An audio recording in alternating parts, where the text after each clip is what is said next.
തൃശൂർ പൂരം നടത്തിപ്പിൽ മുഖ്യമന്ത്രി പിണറായി വിജയനെയും ദേവസ്വം മന്ത്രി വി.എൻ. വാസവനെയും പുകഴ്ത്തി കേന്ദ്രമന്ത്രി സുരേഷ് ഗോപി. പൂരം നടത്തിപ്പിന്റെ മികവ് ചൂണ്ടിക്കാട്ടിയാണ് മന്ത്രിമാരെയും മറ്റ് സംവിധാനങ്ങളെയും അദ്ദേഹം പുകഴ്ത്തിയത്. പൂരവുമായി ബന്ധപ്പെട്ട് തൃശൂർ കോർപ്പറേഷനിലെ ശുചീകരണ തൊഴിലാളികളെ ആദരിക്കുന്ന ചടങ്ങിൽ സംസാരിക്കവെയാണ് സുരേഷ് ഗോപി മുഖ്യമന്ത്രിയെ അടക്കം പുകഴ്ത്തിയത്. 3 മാസത്തോളമായി മുഖ്യമന്ത്രി പിണറായി വിജയൻ തൃശൂർ പൂരം നടത്തിപ്പിന്റെ മുന്നൊരുക്കത്തിൽ പങ്കാളിയായതായി സുരേഷ് ഗോപി പറഞ്ഞു. താനടങ്ങുന്ന യോഗത്തിലടക്കം ബന്ധപ്പെട്ടവരുമായി മുഖ്യമന്ത്രി വീഡിയോ കോൺഫറൻസ് വഴി സംസാരിച്ചു. പൂരം നടത്തിപ്പിൽ വീഴ്ചകൾ വരാതിരിക്കാൻ വേണ്ട ശ്രദ്ധയോടെ കാര്യങ്ങൾ മുന്നോട്ട് കൊണ്ടുപോയതായും അദ്ദേഹം പറഞ്ഞു. അതുപോലെ ദേവസ്വം മന്ത്രിയും സജീവമായി എല്ലാ ഒരുക്കങ്ങളിലും സജീവമായതായി സുരേഷ് ഗോപി പറഞ്ഞു. തൃശൂർകാർക്കും മലയാളികൾക്കും വേണ്ടി മന്ത്രിമാർക്ക് നന്ദി പറയുന്നു. പിണറായി വിജയനും വി.എൻ. വാസവനും ഓരോ കാര്യങ്ങളും ഇടപെട്ട് മനസ്സിലാക്കി പ്രവർത്തിച്ചുവെന്നും സുരേഷ് ഗോപി പറഞ്ഞു. തൃശൂരുകാരുടെ മന്ത്രിയായ റവന്യൂ മന്ത്രി രാജൻ കൂട്ടത്തിൽ ഒരാളെ പോലെ ഓടി നടന്നാണ് ഏകോപനം നടത്തിയത്. മന്ത്രി രാജൻ 1 മിനിറ്റ് പോലും പൂരം ആസ്വദിച്ചിട്ടില്ല.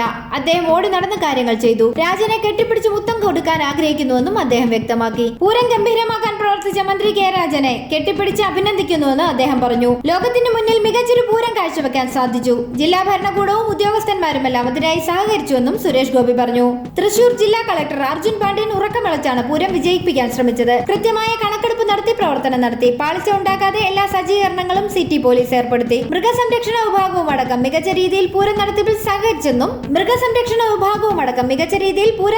സഹകരിച്ചെന്നും സുരേഷ് ഗോപി പറഞ്ഞു. ഡോക്ടർ ഗിരിരാജൻ അടക്കമുള്ളവർ സ്തുത്യർഹമായ വിധത്തിലാണ് പ്രവർത്തിച്ചത്. പൂരത്തിന് കളങ്കമാക്കാവുന്ന എപ്പിസോഡ് മുളയിലെ നുള്ളുന്നതിൽ അദ്ദേഹം നിർണായക പങ്കുവഹിച്ചുവെന്നും കേന്ദ്രമന്ത്രി പറഞ്ഞു. അതേസമയം ഇന്നലെ കാലടിയിലെ ഗതാഗത കുരുക്കിൽപ്പെട്ട് വലഞ്ഞതോടെ വാഹനത്തിൽ നിന്നും പുറത്തേക്കിറങ്ങി പ്രശ്നപരിഹാരത്തിന് പൊതുമരാമത്ത് വകുപ്പ് സെക്രട്ടറിയെ വിളിച്ച കേന്ദ്രമന്ത്രി സുരേഷ് ഗോപി വാർത്തകളിൽ ഇടം പിടിച്ചിരുന്നു. പെരുമ്പാവൂർ ഭാഗത്തു നിന്ന് വരികയായിരുന്ന കേന്ദ്രമന്ത്രി ഉച്ചയോടെ കാലടി പാലത്തിന്റെ സമീപത്ത് ഗതാഗത കുരുക്കിൽപ്പെടുകയായിരുന്നു. തുടർന്ന് നാട്ടുകാർ പ്രശ്നം കേന്ദ്രമന്ത്രിയുടെ ശ്രദ്ധയിലേക്ക് എത്തിച്ചു. തുടർന്നാണ് കേന്ദ്രമന്ത്രി പാലത്തിന്റെ ശോചനീയാവസ്ഥ നേരിട്ട് കണ്ടറിയുകയും ഉടനെ പൊതുമരാമത്ത് വകുപ്പ് സെക്രട്ടറിയെ ഫോണിൽ ബന്ധപ്പെടുകയും ചെയ്തത്. കാലടി പാലത്തിലെ ഗതാഗത കുരുക്കിലാണ് താനെന്നും റോഡ് വളരെ മോശം അവസ്ഥയിലാണെന്നും സുരേഷ് ഗോപി പൊതുമരാമത്ത് വകുപ്പ് സെക്രട്ടറിയെ അറിയിക്കുകയായിരുന്നു. വണ്ടി ഓടിക്കാൻ സാധിക്കുന്നില്ല, അടി തട്ടുന്നു, ടാർ കൂടിക്കിടക്കുന്ന ഭാഗം ഒന്ന് നീക്കം ചെയ്തെങ്കിലും കൊടുക്കൂ, ഇപ്പോൾ തന്നെ ആരെയെങ്കിലും ഇത് കാണാൻ അയക്കുമെന്നും കേന്ദ്രമന്ത്രി ആവശ്യപ്പെട്ടു. കുഴികൾ നികത്താമെന്ന് പൊതുമരാമത്ത് സെക്രട്ടറി ഉറപ്പു നൽകിയതായും സുരേഷ് ഗോപി അറിയിച്ചു.